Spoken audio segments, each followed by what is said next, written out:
Knowledge gain చేశాను sir. అంటే board అసలు ఎలా డెడ్ అయిపోతే దాన్ని ఎలా ట్రేస్ అవుట్ చేయాలి, అలా వాల్యూస్ ఎలా వస్తాయి, జిఆర్ వాల్యూ ఎలా, వోల్టేజ్ ఎలా వస్తాయి అని కంటెంట్ బాగా చెప్పారండి. పిన్ టు పిన్ చెప్పారండి. దానివల్ల నాకు చాలా సాటిస్ఫాక్షన్గా ఉందండి. ఎక్స్పీరియన్స్ అంటే కొన్నాళ్ళు షాప్లో చేశాను సార్. అంటే బేసిక్ లెవెల్గా సీసీలు మార్చడం, కాంబోలు వేయడం, మైక్స్ మార్చడం, స్పీకర్లు మార్చడం అలాంటివి చేశాను సార్. కానీ నాకు చాలాసార్లు అండి చిప్ లెవెల్ నేర్పడండి 2-3 సార్లు వెళ్ళి అడిగానండి. కానీ వాళ్ళు చెప్పనన్నారు. ఏంటి ఇంత ఈ చిప్ లెవెల్ ఏముంది అసలు ఏంటి అని నేను బందర్ మొత్తం తిరిగాను సార్. నేను పక్క రాష్ట్రం ఏపీ నుంచి వచ్చానండి. అక్కడ 4-5 సార్లు ఎంక్వైరీ చేశాను సార్. వాళ్ళు ఏముందన్న ఏం లేదు చెప్పము మేము చెయ్యము అది అన్నారండి. నేను ఇన్స్టిట్యూట్లో గూగుల్లో టైప్ చేశానండి నేర్చుకోవాలని. ఇది ఇలా టెక్లాజిక్ అని వచ్చిందండి. గత 6 నెలలు బట్టి 6 నెలలు బట్టి సార్తో కాంటాక్ట్ అయ్యానండి. నెంబర్ తీసుకున్నాను, వీడియోస్ చూస్తాను, ఫాలో అవుతున్నాను. వాట్సాప్లో ఒక దగ్గర 4-6 నాకు తెలిసి 4 months అనుకుంటా. Yes sir. కాంటాక్ట్లో ఉన్నాం. వద్దాం అనుకుంటే సార్ చాలామంది హైదరాబాద్ వెళ్తున్నావు, నీకు అసలు కాలు బాగాలేదు కదా, నువ్వు వెళ్ళవు, ట్రాఫిక్ హెవీగా ఉంటుంది, చాలా జాగ్రత్తగా ఉండాలి, కొత్త వాళ్ళు కదా మోహన్ చేస్తారు అది అని చెప్పి కొందరు భయపడ్డారండి. మా అమ్మగారు నేను ఒక్కలేనండి. సరే ఎందుకు నాన్న వెళ్తావు అంత దూరం, ఇక్కడే ఉండి వచ్చేవాళ్ళు ఇక్కడే వస్తారు కదా, చేసుకుంటున్నావుగా, రూపాయి వచ్చినా అద్దరిపోయి చాలు అన్నారండి. లేదమ్మా నేను నేర్చుకోవాలి, డబ్బులు పోతే పోయాని చేసి వచ్చామండి. అప్పు చేసి తీసుకొచ్చానండి. ఇక్కడ వచ్చినందుకు నాకు చాలా సాటిస్ఫాక్షన్గా ఉందండి. అసలు వచ్చినట్టు లేదు అయినట్టు అయిపోయిందండి కోర్సు. 4 రోజుల్లో కాడ చాలా నాలెడ్జ్ గెయిన్ చేశాను సార్. అంటే బోర్డు అసలు ఎలా డెడ్ అయిపోతే దాన్ని ఎలా ట్రేస్ అవుట్ చేయాలి, అలా వాల్యూస్ ఎలా వస్తాయి, జిఆర్ వాల్యూ ఎలా, వోల్టేజ్ ఎలా వస్తాయి అని కంటెంట్ బాగా చెప్పారండి. పిన్ టు పిన్ చెప్పారండి. దానివల్ల నాకు చాలా సాటిస్ఫాక్షన్గా ఉందండి.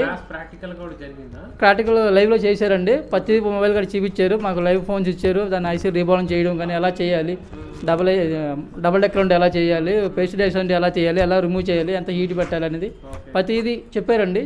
ఒకవేళ అర్థం కాకపోయినా అడిగినా మళ్ళీ 1-2 సార్లు చెప్పారు. దీనివల్ల చాలా ఇబ్బందిగా లేకుండా మాకు ఫ్రీగా అనిపించిందండి.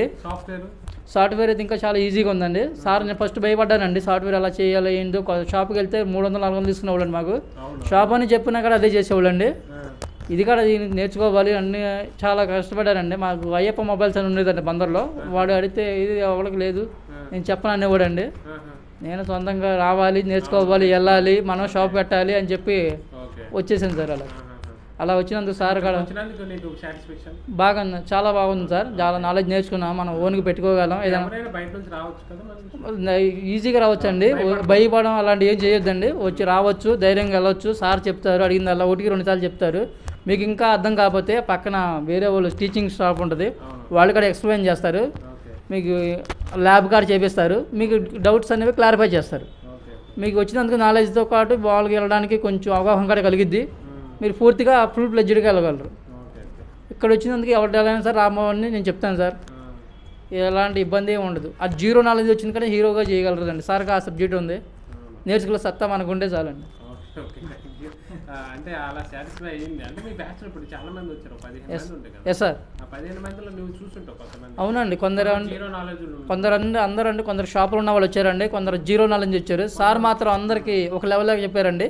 0 నుంచి అందరికి అర్థమయ్యేటట్టుగా, అంటే సీనియర్ లెవెల్గా వేరే చెప్పకుండా, జూనియర్స్ వేరే కాకుండా అందరు కమాండ్ చేసి 0 స్టార్టింగ్ లెవెల్ నుంచి మొత్తం అంతా బేసిక్ లెవెల్ అన్నీ చెప్పుకుంటూ వచ్చారండి. అసలు కెపాసిటర్ అంటే ఏంటి, కాయిల్స్ అంటే ఏంటి, రెసిస్టర్స్ అంటే ఏంటి, బేసిక్ లెవెల్స్ అన్నీ చెప్పారండి. అసలు ఎలా పనిచేస్తాయి, వాటిని ఎలా ట్రేస్ అవుట్ చేయాలి, ఎలా వాల్యూస్ వస్తాయి, అట్లా ఉపయోగం ఏంటి అన్నీ కూడా చెప్పుకొచ్చారు సార్. స్టెప్ బై స్టెప్ ఎలా 1 by 1 ఎలా వెళ్ళాలి చెప్పి స్టెప్లన్నీ నేర్చుకుంటూ వచ్చారు. ఎలాంటి ఇబ్బంది ఉండదండి. మీరు ఇలా వీడియోస్ చూసి రావచ్చు. ఎలాంటి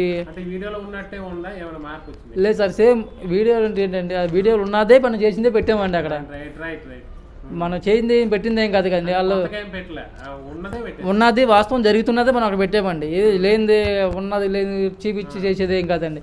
వాళ్ళు మోసపోయేది అంతకన్నా లేదు. నాకు ఉన్నారు సార్. నేను కూడా అంతకుముందు బిఫోర్ విజయవాడలో ఒక ఇన్స్టిట్యూట్లో జాయిన్ అయ్యానండి.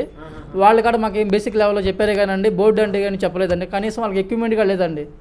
ఆ మైక్రోస్కోప్ అనేది అసలు చూపించలేం మాకు. అసలు ఇది ఇలా మైక్రోస్కోప్ ఉంటుంది, దీన్ని ఇలా ట్రేస్ అవుట్ చేయాలి, దీంట్లో చిన్న కంటికి కనిపించిన నలకలాగా ఉంటాయి కాంపోనెంట్స్, చూడడానికి కానీ సింపుల్గా చూపించలేదండి.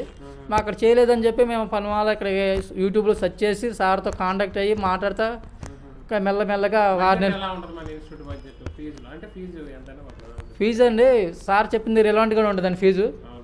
సామాన్యుడు కూడా కట్టుకునే విధంగా ఉంటుంది. అటాన్ని ఎక్కువ ఏం తీసుకోరు. సార్ కాడ అర్థం చేసుకుంటారు అనుకున్నానండి. అర్థం చేసుకున్నారు అవును సార్. అంటే యాక్చువల్లీ ఫీజులో కూడా మనం అయితే రీజనబుల్ ఫీజే ఉంటుంది. అంటే హై ఎండ్ ఎక్విప్మెంట్ ఉంది ఇక్కడ. ఫీజులు ఏంటంటే మరి వేళ మరి రెగ్యులర్గా తీసుకోకుండా ఎక్కువ తీసుకుంటారేమో అనుకోకూడదు. రెగ్యులర్ ఫీజే ఉంటుంది. అంటే మనకి ఇక్కడ అంతా కూడా అంత మెయింటెనెన్స్ చార్జెస్ అయితే తీసుకుంటున్నాం. ఏం లేదు. Okay right. మనకి డెవలప్ అవ్వాలని అయితే ఎప్పుడు ఇన్స్టిట్యూట్ అయితే కోరుకుంటుంది. ఓకే నేను ఏ స్టూడెంట్ అయినా మనం పర్సనల్గానే అనుకుంటా. సార్ ఓకే నాకు ఒక చెప్పండి. అవును సార్.